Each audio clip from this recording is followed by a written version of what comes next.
Hi everybody.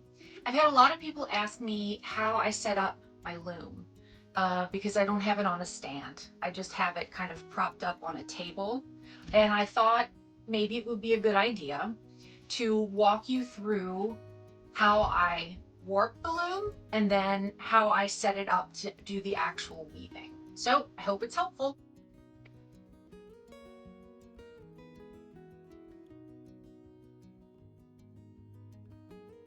So the first thing I do is I line up this bar with the back of the table, and then I take C-clamps and I clamp it down.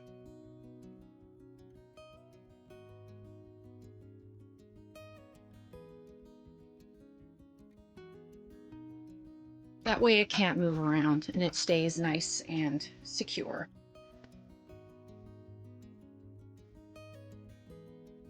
So this is my primary warping peg. This is here all the time. It is screwed into my work table. If I'm using a wider loom, then I'll get out another warping peg. This one, you probably have one just like it. And I just clamp it to the table. And then I would much rather scrounge around and make things if it means more money for yarn. So I made this out of a toy broom and a C-clamp. So this is my other warping peg. So that way I can make it as wide as I need it depending on how wide my weaving is going to be. And the other really cool thing about this setup is that sort of a hybrid warping situation, because my studio is very tiny and I don't really have a lot of extra room for a longer warp. So what I can do is I can extend the warp by moving these pegs and doing sort of a hybrid situation. Okay, so just as an example, in case you've never done this kind of a setup before,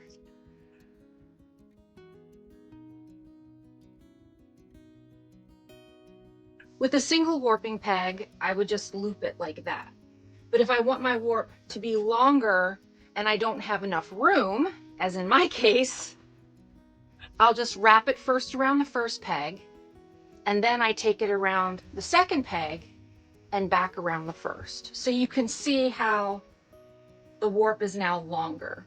Now, I didn't invent this. This is just a hybrid warp kind of situation. But I just kind of do that all the way across.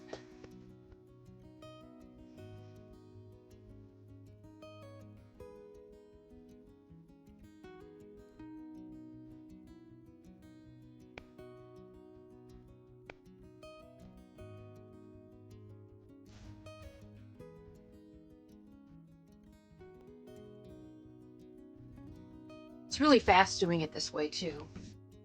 And then when I get to about the middle of my weaving, then I go the other way, just like that.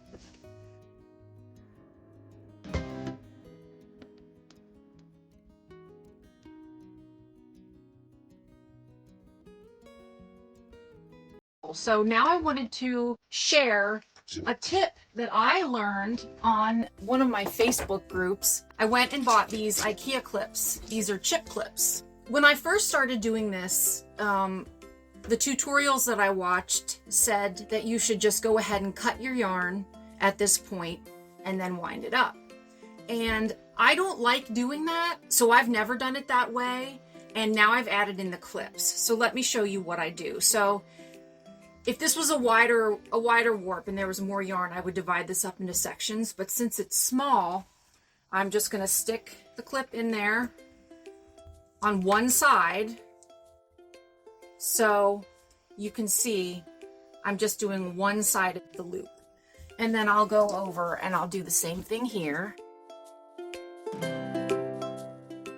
you'll see why I do that once we get it all wound up.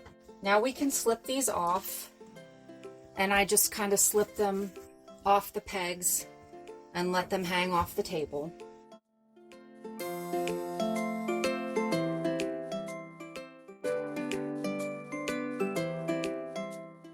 So here is how I warp when I'm by myself. Or to be quite honest, this is just how I do it all the time now because I hate asking for help. I have this pillow. This is actually filled with yarn scraps. I just lay it down on the yarn. I know a lot of people like to use warping sticks or paper bags, but I'm a fan of bamboo blinds. I wind it until it's almost fully around one time. And then I take the end of the blinds and I just wind it around. I tuck it in that little groove and then just continue winding and kind of hold it with the pillow.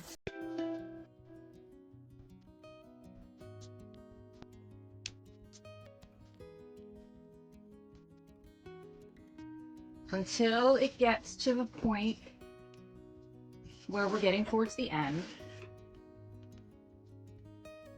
And then I just move the pillow out of the way and give it a little bit of a tug.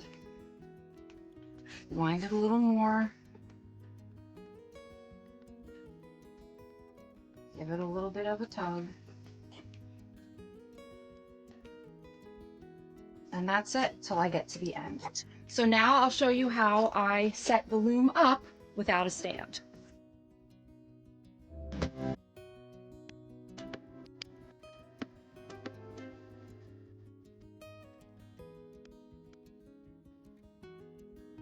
Okay, so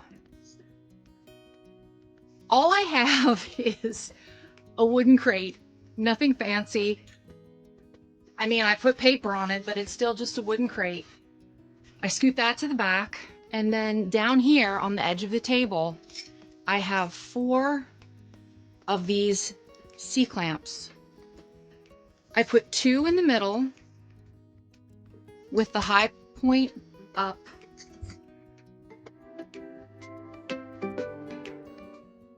Okay, and then I have 2 face down. So then all you do is make sure that's sticking up, and you just rest this bar on the 2 middle ones, and then you adjust the table and the crate so that the edge of the loom is resting on the crate. Pretty high tech, huh? The only reason these 2 on the ends are here is because I like it when my loom is more secure and it doesn't slide back and forth. But, you know, you don't really have to have those. I just like to have them. Okay, so for my wider loom, I have to do things a little differently. So I flip the wine crate over, and I use these same C-clamps, and I put them on the inside. Shove that to the back. I have a 2x4 that I sit right there so that it rests against the clamps. And then this is all kind of embarrassing, but hopefully you won't judge me. I have a broom stick that I got at Dollar Tree. I put that on the edge of the table and I clamp it down on each side.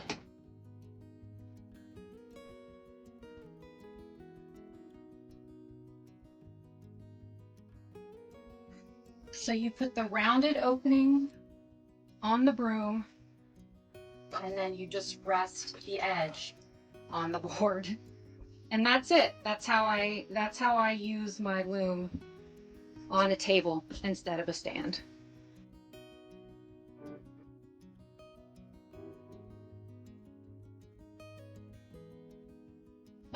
well, you might have already guessed what these are for, but I'll show you anyway. The way they're clipped on, they're on half the strands and not the other, right? So here's the cool thing. They can either be on the clip can be on the top or the bottom, it doesn't matter, but you've essentially separated half the strands from the other. So now, instead of fishing around and getting one from each, getting one out of the pair, they're already separated. So all you have to do is kind of hold it like that, cut it, and then you have the ones separated out that you can then put through here.